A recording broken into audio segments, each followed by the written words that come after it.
നമസ്കാരം. E T മലയാളത്തിലേക്ക് സ്വാഗതം. ഇന്ത്യൻ ഓഹരി വിപണിയിലും IT മേഖലയിലും വലിയൊരു ആശങ്കയുടെ നിഴലിലാണ് നമ്മളിപ്പോൾ.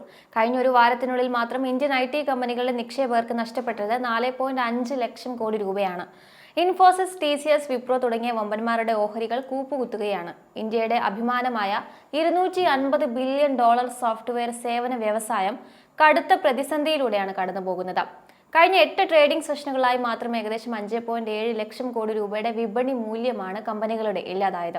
വിപണിയിൽ ഇനിയും കനത്ത തകർച്ച ഉണ്ടായേക്കാമെന്ന സൂചനകൾക്കിടയിൽ നിഫ്റ്റി IT ഇൻഡെക്സ് 19% താഴേക്ക് പതിച്ചു. ഇത് IT മേഖലയിലെ ഒരു തിരിച്ചടിയുടെ തുടക്കം മാത്രമാണോ അതോ പൂർണ്ണമായ തകർച്ചയാണോ എന്ന ആശങ്കയിലാണ് നിക്ഷേപകർ.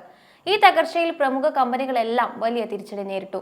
കഴിഞ്ഞ 8 ദിവസത്തെ ബ്ലഡ് ബാത്തിൽ ഇൻഫോസിസ് 21%, TCS 19%, HCL ടെക് 17% ഇടിഞ്ഞു.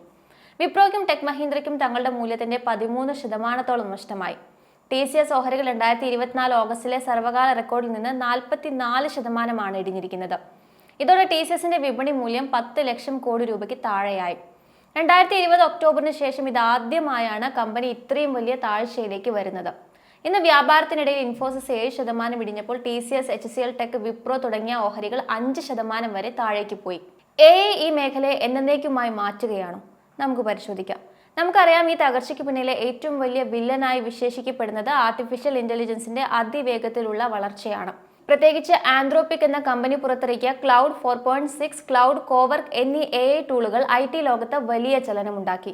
മുൻപ് മനുഷ്യർ ചെയ്തിരുന്ന സങ്കീർണമായ കോഡിംഗ്, ഡാറ്റ അനാലിസിസ്, ലീഗൽ വർക്കുകൾ എന്നിവ ഇപ്പോൾ ഈ AI ഏജന്റുകൾക്ക് നിഷ്പ്രയാസം ചെയ്യാൻ സാധിക്കും. ഇന്ത്യൻ IT കമ്പനികളുടെ പ്രധാന വരുമാന മാർഗം ഹെഡ് കൗണ്ട് അധിഷ്ഠിതമാണ്. അതായത് കൂടുതൽ ജീവനക്കാരെ ഉപയോഗിച്ച് കൂടുതൽ സമയം ജോലി ചെയ്ത് പണം വാങ്ങുന്ന രീതി.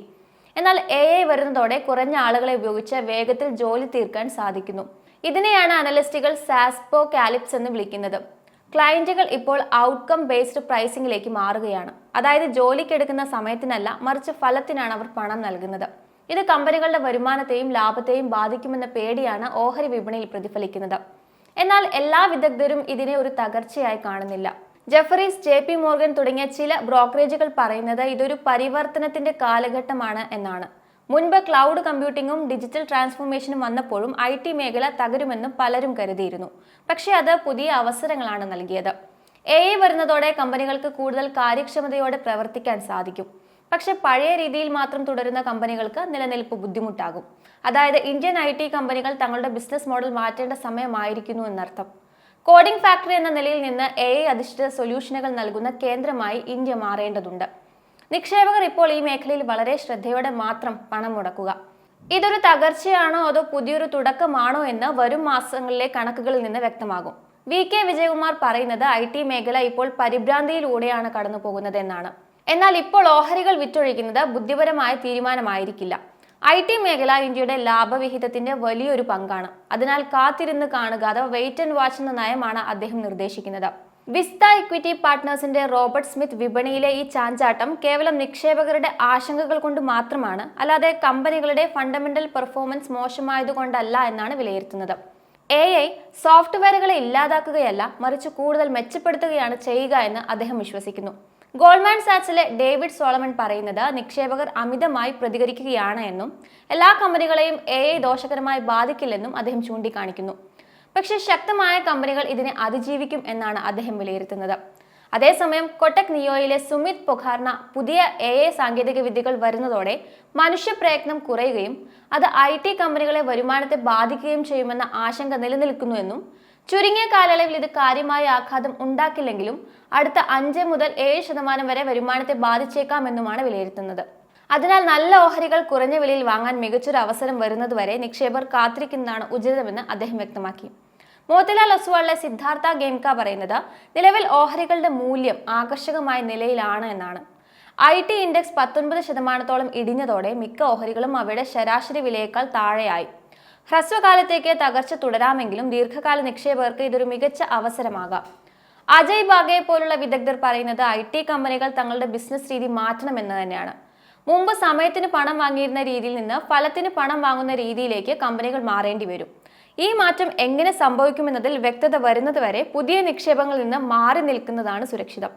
അതേസമയം അംബരീഷ് ബാലികയെ പോലുള്ളവർ ശുഭപ്രതീക്ഷയിൽ തന്നെയാണ്. മുൻപ് 2K കാലഘട്ടത്തിലും ക്ലൗഡ് കമ്പ്യൂട്ടിംഗ് വന്നപ്പോഴും ഇന്ത്യൻ IT മേഖല തകരുമെന്ന് പലരും കരുതിയിരുന്നു. എന്നാൽ ഓരോ തവണയും പുതിയ സാങ്കേതിക വിദ്യകൾക്കനുസരിച്ച് ഇന്ത്യൻ കമ്പനികൾ സ്വയം മാറുകയും കൂടുതൽ വളരുകയും ചെയ്തിട്ടുണ്ട്.